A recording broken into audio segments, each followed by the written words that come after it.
Voilà, bonjour à tous et à toutes, soyez les bienvenus sur le plateau de PVV TV où nous sommes ensemble ce soir pour un match très très important encore une fois face à cette équipe de Nantes qui est venue en découdre avec les joueuses de la Team Pirate et je suis bien évidemment avec notre belle commentatrice Tamara qui est à nos côtés. Comment ça va Tamara?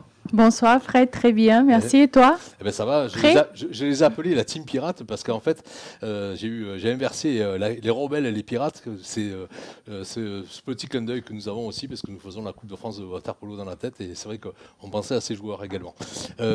Pour te dire que ce soir nous avons un match important face à des Nantaises qui sont venues en force, personne n'est blessé de leur côté et ça va être un match très important à découvrir tout à l'heure en direct bien évidemment. Et oui, 15e journée, donc retour de match de championnat, premier match pour les rebelles à la maison, de retour. Donc c'est un match très important, sachant qu'avant de jouer Nantes, c'est une très bonne équipe, ils sont classés première. Alors on va faire juste passer une petite page de pub très très courte et on se retrouve pour la présentation de l'équipe de Nantes à son complet juste après.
Voilà, on se retrouve en direct sur le PAVV TV pour vous faire découvrir ce soir cette équipe de Nantes qui est venue ici à la Nelson Mandela pour essayer de gagner ces joueuses qui sont hyper motivées du PAVV. On les a vues s'échauffer.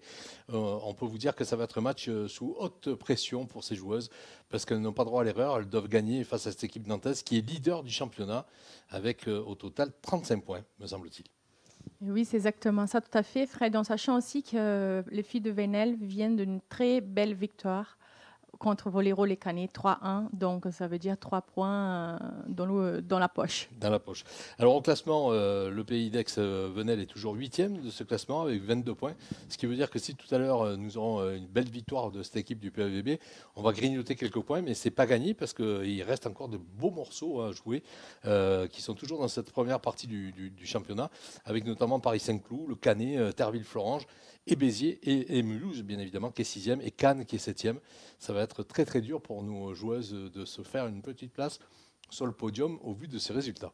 C'est dur, mais on sait que c'est possible vu le dernier victoire contre les Canets. Donc, on croit que Venelle peut faire un très beau match ce soir et battre cette équipe.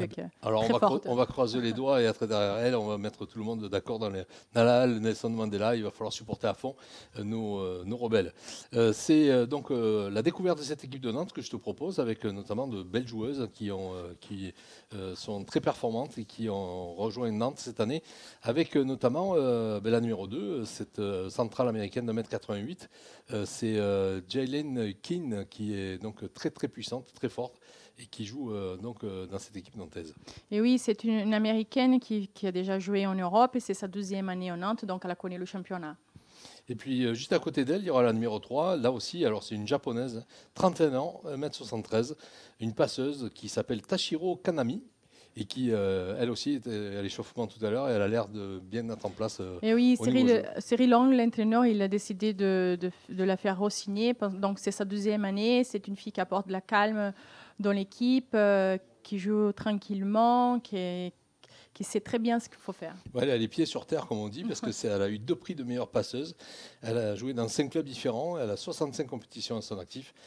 Et c'est vraiment une belle personnalité qu'on va découvrir ce soir, côté nantais. La numéro 4, c'est Rakoto Zafi, qui est libéraux, qui a 19 ans, tout simplement, et qui est française, 1m63, et qui joue ce soir. Et oui, elle vient de France à venir, donc toute jeune dans le terrain. C'est important pour l'équipe. Oui, c'est important. Il y a un équilibre au niveau de l'âge, justement, dans cette équipe nantaise, avec une des plus âgées qui a 31 ans et la plus jeune qui a tout juste 19 ans. On va voir ce que ça va donner tout à l'heure sur le terrain. Et puis la numéro 5, c'est Émilie Raspo, c'est la passeuse française de 19 ans, 1m82, qui elle aussi a 16 compétitions et qui arrive de France à venir. Et oui, exactement, tout à fait, Fred. C'est une fille qui a beaucoup apporté aussi. Et en plus, elle a joué avec la titulaire, qui c'est la japonaise, donc elle va beaucoup apprendre. Écoute, juste à ses côtés, il y aura une autre grande joueuse néerlandaise d'1m80, Merit Jasper, 27 ans, qui elle aussi alors, a un palmarès édifiant. Elle a joué dans tous les plus grands clubs. 7 clubs à son actif, 46 compétitions. Elle est arrivée d'Italie et elle va apporter son savoir-faire et notamment il va falloir la surveiller de près. C'est une joueuse qui est très performante au niveau de l'attaque. Oui, c'est une fille qui marque beaucoup de points, donc elle a beaucoup de ballons. Et puis, il va falloir se méfier de toutes ces autres joueuses parce que je suis juste derrière avec la numéro 7, c'est Sanja Gomans-Bursak, la Serbe, de 31 ans, 1m78, qui est arrivée en 2020 déjà, donc c'est sa deuxième année à Nantes. Et elle apporte là aussi une stabilité dans les phases de jeu de l'entraîneur. Oui, c'est une fille qui connaît très bien le championnat français, qui a déjà joué au Canet, à Cannes pendant très très longtemps. Donc c'est une fille pas très puissante à l'attaque, par contre elle est très intelligente. Et derrière, elle est trop forte en récep et en défense. Et on va voir ce que va apporter aussi la présence de Leila Rata-Iri, la réceptionneuse attaquante française de 20 ans, 1m77, qui arrive de France à venir également, et qui sera à côté de la numéro 9, puisqu'on enchaîne directement sur Emma Leroux, française, libéraux, 22 ans, 1m72, qui a été choisie et promue titulaire à ce poste. Et qui, pour l'instant, se porte plutôt pas mal. Oui, on peut voir aussi que l'équipe de Nantes récupère pas mal de filles qui viennent de France à venir. Donc, c'est très important. Il faut dire aussi qu'elle a déjà récupéré et pioché une fille de France à venir qui aujourd'hui joue en Italie, la centrale. Et puis la numéro 10, on la connaît, hein, c'est Taylor Mintz, une pointue de 1m90, 26 ans. Cette américaine qui va être dangereuse ce soir parce qu'elle ne tremble pas, elle a du bras, comme on dit, et c'est une fille qu'il va falloir surveiller de près. On peut dire aussi que le match contre les Canets, elle a marqué 36 points. 36 points, que ça. Donc on va surveiller de près cette joueuse. On va parler également de la Juliette Villette, qui est attaquante de 20 ans, qui sera très certainement présente, mais peut-être remplaçante dans cet effectif. Et juste à côté, il y aura la numéro 12, Isaline Sager-Voeder, c'est une centrale de 1m85 française, 34 ans. Et oui, qui connaît très très bien le championnat français, qui a déjà joué à Mulhouse, à Nancy, à Paris, à Cannes, à Terreville. Ouais. Donc, elle apporte de l'expérience. C'est une fille qui va très vite. Donc, dès qu'il y a un souci dans le terrain, elle rentre, elle arrive à régler le problème. C'est certainement la plus âgée de l'équipe, puisqu'elle a 34 ans et qui, effectivement, elle apporte son savoir. Juste à côté d'elle, la numéro 14, Martina Samadam, la Croate, qui est une joueuse de 1m93, 28 ans, très puissante, meilleure attaquante, meilleure centrale et meilleure bloqueuse. Elle a reçu tous les prix et on va pouvoir la voir jouer ce soir. Elle a joué à Seattle, aux USA, enfin elle a joué un peu de partout. Elle a un très bon palmarès, on peut voir qu'elle a déjà joué en Italie, on a les meilleurs championnats, donc elle a beaucoup d'expérience. Et puis une nouvelle qui est arrivée aussi, c'est la numéro 15, c'est Dominika Strumilo, c'est la Belge, de 1m86, 27 ans. Et oui, elle a déjà eu passage à Nancy. Donc, quand on est au championnat, elle vient d'arriver, c'est pas facile. Elle vient de remplacer une fille qui est partie, elle était blessée. Donc, je pense qu'il va falloir un peu de temps pour elle, pour qu'elle puisse s'adapter à l'équipe, mais elle est capable, elle est capable. Oui, elle était à Salonique en Grèce. C'est une joueuse qui a joué également à Istanbul, en Belgique, en Allemagne. Elle connaît bien la compétition européenne également, et elle est présente sur ce plateau ce soir.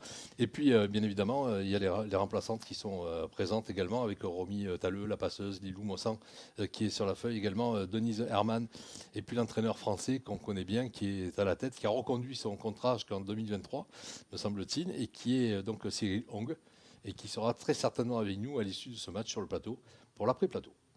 Et oui, Cyril, c'est un entraîneur très connu en France. Il arrive à faire toujours des bons résultats, que ce soit à Béziers et à Nantes maintenant. On passe juste une petite passe de pub et on se retrouve juste après pour vous parler de l'équipe des Rebelles. Et on va se retrouver également avec nos invités. Il y aura très certainement une personne que vous connaissez, le président notamment, Alexandre Hübner, qui sera avec nous. Et nous aurons également Hervé Lieberman qui sera à nos côtés pour présenter ce match.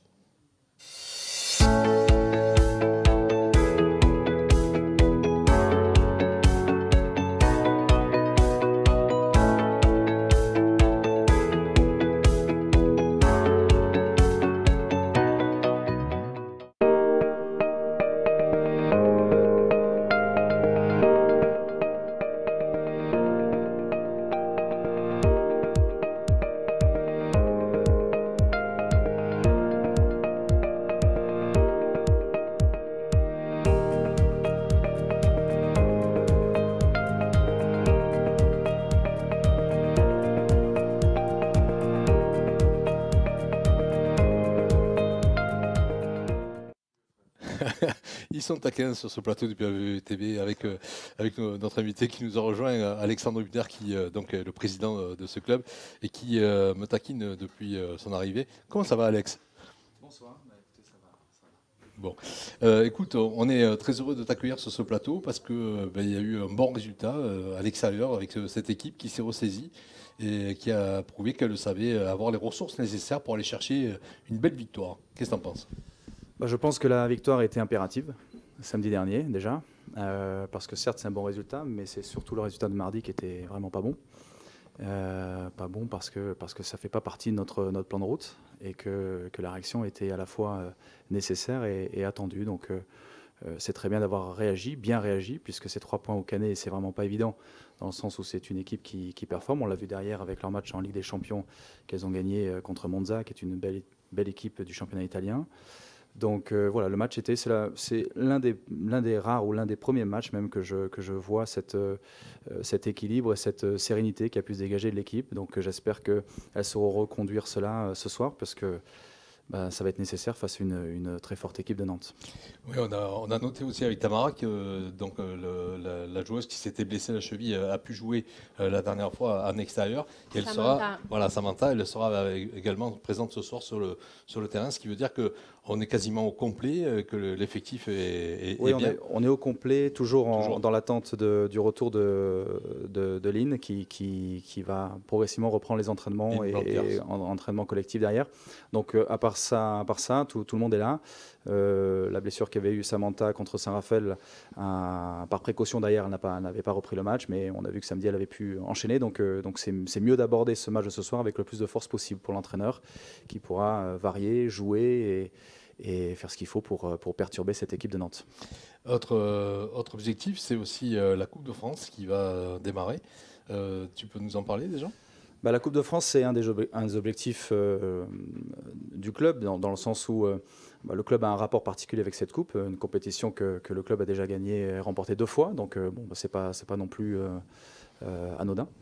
Ça devient un objectif parce qu'aujourd'hui, dans le championnat, on est quand même sur la deuxième partie de ce top 8, qui n'est clairement pas ce qu'on attend. Après, voilà, il faut savoir ce qu'on veut. Donc les ambitions sont claires pour le club.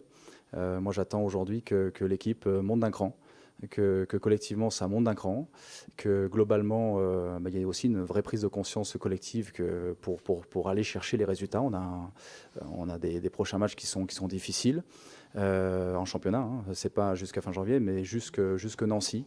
On va être avec des équipes qui sont positionnées au-dessus de nous. Ouais, donc ça va être assez révélateur de voir ce que le club et l'équipe ce que nous sommes capables de faire, et j'attends vraiment de voir ce que l'on veut. Voilà. Ensuite, la Coupe de France, pour répondre à la question, la Coupe de France, effectivement, c'est important. Sur fin janvier, on va recevoir de nouveau Saint-Raphaël en Coupe de France. Et c'est une compétition qui permet en quelques matchs de déjà faire un résultat. Déjà, ça peut être un titre au bout et ça peut être aussi une qualification directe en Coupe d'Europe. Mais écoute, on croise les doigts, hein, on va voir ce que ça va faire ce soir face à cette équipe de Nantes qui effectivement est au complet et qui est redoutable et qui est première de ce classement cette année avec 35 points, suivi par Paris Saint-Cloud, Le Canet et Terville-Florange qui sont dans le quatuor de tête. On va voir ce match tout à l'heure en direct, qui sera retransmis sur la LNVTV également. Et qui, sur la LNVTV, sur BFM Marseille, aussi, et sur la chaîne RMC et Twitch. Donc c'est plusieurs canaux. C'est intéressant parce que ça permet aussi de diffuser plus largement le championnat et notre équipe. On était aussi retransmis la semaine dernière au Canet sur BFM Marseille et sur BFM Nice Côte d'Azur. Donc c'est appréciable. On voit aussi le dispositif qui se met en place. C'est important pour la visibilité. J'espère aussi que les joueuses apprécient jouer devant la télé, même si la LNVTV, elles sont habituées. Mais voilà, ça doit aussi montrer que c'est un match important, c'est un match de gala, c'est une affiche de ce championnat. On aurait dû être plus haut au classement, on ne l'est pas. Donc à nous d'aller chercher maintenant les points sur cette deuxième partie de saison pour rétablir un petit peu ce que l'on cherche à faire. Écoute, merci Alexandre. On se retrouve donc tout à l'heure sur la halle Nelson Mandela pour suivre son match en direct. Et on va donc te laisser aller rejoindre les joueuses et tout le staff et le VIP également, puisque les partenaires sont déjà arrivés pour suivre ce match en direct. Merci Alexandre. Merci à vous, bon match. Voilà.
Voilà, on se retrouve sur le plateau de PVV TV avec notre nouvel invité qui nous a rejoint à l'instant même, qui arrive sur le fil et qui est un fidèle supporter de cette équipe. C'est Hervé Liberman qui est à nos côtés. Comment ça va, Hervé? Ça va très bien, merci. Bonsoir à vous tous. Merci de m'accueillir au PAVVB, Tamara. Mes meilleurs voeux à tout le monde avant toute chose. Bonne année à toi aussi également. Alors, Hervé qui est conseiller régional de la région Sud PACA, président de la commission sport et préparation des JO 2024. Une lourde mission que tu portes ici dans cette région, avec la volonté de faire rayonner bien évidemment Aix-en-Provence, cette ville, mais aussi l'ensemble de la Provence. Alors écoute, lourde, je ne sais pas, mais en tous les cas, une très belle mission. C'est comme ça que je préfère le voir. C'est du travail, c'est évidemment ce que tu viens de décrire. C'est régional, donc c'est 6 départements, c'est 2 grands stades. C'est l'Orange-Véodrome, c'est l'Allianz Arena, c'est la Coupe du Monde qui arrive en 2023 de rugby, et puis après les Jeux Olympiques. Mais c'est vrai que je veillerai toujours à ce que Aix-en-Provence, les clubs d'Aix-en-Provence, continuent de garder leur place exemplaire et qui est un très beau résultat quand on le compare au reste. Et en particulier au volley, je m'amuse à chaque fois à le dire, mais c'est tellement impressionnant. Plus de 40% des équipes d'élite sont du sud de la France, de la région Provence-Alpes-Côte d'Azur. C'est vrai qu'on te voit très souvent être présent à ces matchs, tu n'en rates pas beaucoup, avec ces rebelles qui, tous les soirs... Depuis un moment. Et depuis un moment, on peut le dire, C'est vrai. Ça fait plusieurs années qu'il est là. Et donc ce soir, un match très important contre Nantes. Tu connais, toi, bien le volley. Une équipe qui est première de son championnat face à une équipe comme les Rebelles ce soir qui sont 8e. Un exploit est possible, forcément. Alors, l'exploit est possible, mais l'exploit devrait être réalisé, je l'espère, je l'appelle de tous mes voeux, parce que là aussi, je le dis assez souvent, cette histoire qui date depuis un petit moment, Tamara, capitaine arrivant, ici étant dans ce club, Bernard Soulas passant son relais à Alexandre Ebner, qui est devenu un ami avec qui je surveille, je l'accompagne et je l'aiderai à réussir ces beaux challenges. Quant à ce soir, au match de ce soir, évidemment qu'on attend tous un exploit. En tous les cas, ici c'est Venelle et on devrait battre les Nantaises. Écoute, on va t'écouter, les joints dans les mains ensemble pour être avec toi, derrière toi, poursuivre ce match. On sera derrière Alexandre avec Tamara, puisque ce soir, nous sommes juste des spectateurs. On va analyser pour pouvoir c'est pas vous faire qui le faites les débriefing. commentaires Ce soir, en on est en direct. direct sur d'autres chaînes, et c'est tant mieux. On aura l'occasion de se retrouver ici, bien évidemment, pour débriefer juste après ce match. Merci Hervé, on va te souhaiter une belle soirée. Merci à vous encore une fois, tous mes voeux pour vous et vos familles. Et on se retrouve donc juste après ce match pour faire le débriefing tous ensemble, ici sur le plateau de PVV TV. Merci à vous, on vous donne rendez-vous en direct sur la Ligue nationale de volley pour suivre ce match et pour les différents canaux qui ont été cités, BFM TV notamment, RMC. Et on aura l'occasion de vous retrouver, nous, tout à l'heure pour le débriefing avec les entraîneurs, certainement, avec Tamara bien évidemment. Bon match à tous et on se retrouve en direct tout à l'heure.